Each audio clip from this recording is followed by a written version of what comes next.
At ayan, sa mundo po ng cryptocurrency, si Cardano ay itinuturing na isa sa mga pinaka-promising na token.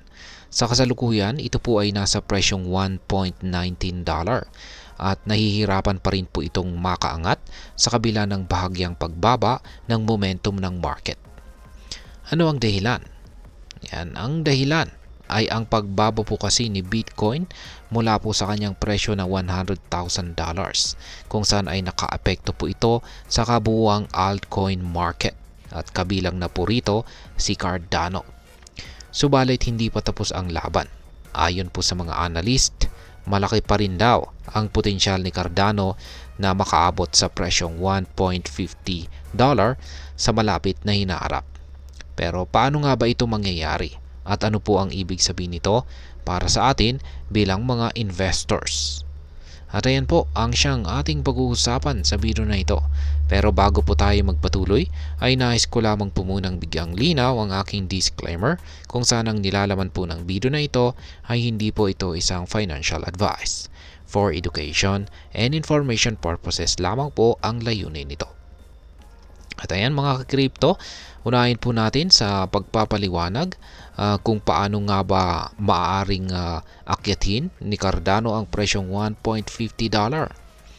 Ayan, ayon po kay Ginoong Ali Martinez, isang kilalang crypto analyst, si Cardano ay kasalukuyang nasa ascending triangle pattern na isa po sa mga bullish formations sa technical analysis. Yan, ibig sabihin ay may positibo pong trend sa presyo nito na maaari pong magdala kay ADA sa presyong $1.50.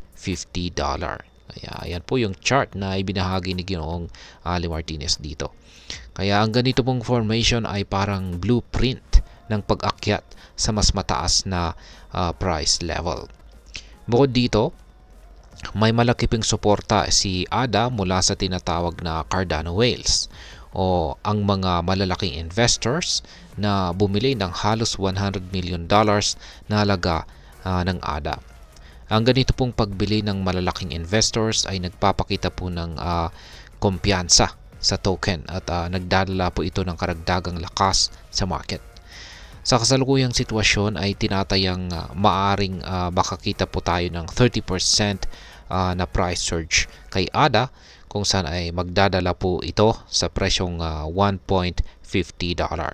Kung magpapatuloy po ang ganitong momentum, maaari pong magbukas ang market para sa mas malaking paglago. Ngayon ay ano naman po ang sinasabi ng mga forecast para kay Cardano. Ayan. Meron po tayong forecast dito kay CoinCodex kung saan ay maaari daw pong umabot si ADA sa $1.36 bago po matapos ang buwan ng December. Yan ang buwan na ito. Bukod dito, ang mga technical na indicators ay nagpapakita naman po ng bullish sentiment para kay ADA kung saan ay suportado po ng Fear and Greed Index na nasa level na 72. Yan, greed. Nasa grid level po yan. Ang magandang performance na ito ay hindi lamang po limitado ngayong buwan ng December. Ayon po sa mga forecast ay posibleng marating pa ni Cardano ang presyong $3 pagsapit po ng April 2025. Lalo na kung ang mga global market, ayan, lalong na kung ang global market ay magpakita po ng recovery or pagbangon matapos po ang bagong administrasyon sa US. Ayan.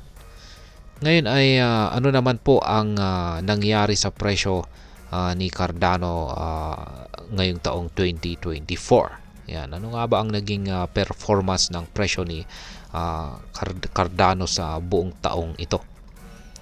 Yan, nitong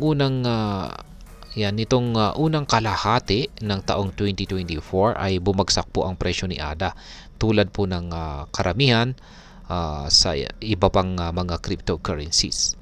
Subalit sa ikalawang bahagi po ng taon ay unti-unti naman po itong bumawi o nakabangon dahil sa pag-angat ni Bitcoin patungo sa presyong $100,000 at syempre ang patuloy na suporta ng mga malalaking investors.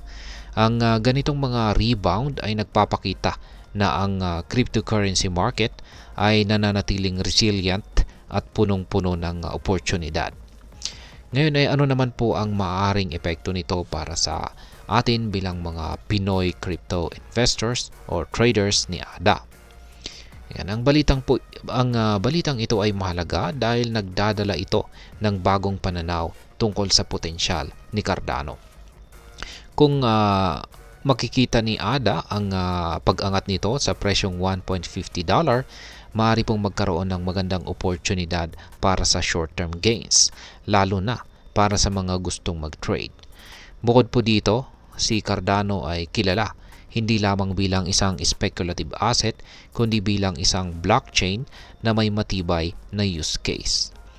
Kung magtutuloy-tuloy ang progreso nito, maaring makakita ang mga Pinoy ng mas maraming decentralized applications or dApps na maaari pong makatulong sa mga lokal na industriya tulad po ng finance at edukasyon. Gayunpaman ay mahalaga pa rin ang pagiging maingat. Ang crypto market ay lubos po na volatile, kaya't mahalagang suriin ang tamang timing at huwag pong mag-invest nang hindi sapat ang kaalaman. Ngayon ay ano naman po ang aking masasabi tungkol dito? Ang potensyal na pag-angat po ni Cardano sa presyong $1.50 ay isa po itong magandang indikasyon ng lakas ng project nito. Ngunit hindi lamang ang presyo ang mahalaga dito. Ang technology at layunin ni Cardano na magbigay ng mas efficient o epektibo at decentralized na system ay patuloy na nagiging dahilan upang ito ay maging mahalaga sa crypto ecosystem. Kaya ang balitang ito ay isang paalala na habang may mga ups and downs sa market, ang mga solid projects tulad po ni Cardano ay may kakayahang bumawi or makabangon at magbigay po ng long-term value. Para sa mga nag-iisip na mag-invest, mahalaga po ang balancing pananaw. Kaya manatiling updated sa balita, mag-research at i-manage ang ating risk. At ayan, hanggang dito na lamang po tayo sa video na ito mga ka-crypto. Sana po ay inyong nagustuhan ang aking paliwanag sa video na ito. Kung inyo po itong nagustuhan, pakiclick lamang po ang like button nito. Marami pong salamat sa panonood. Ingat po tayo lagi at God bless po sa ating lahat.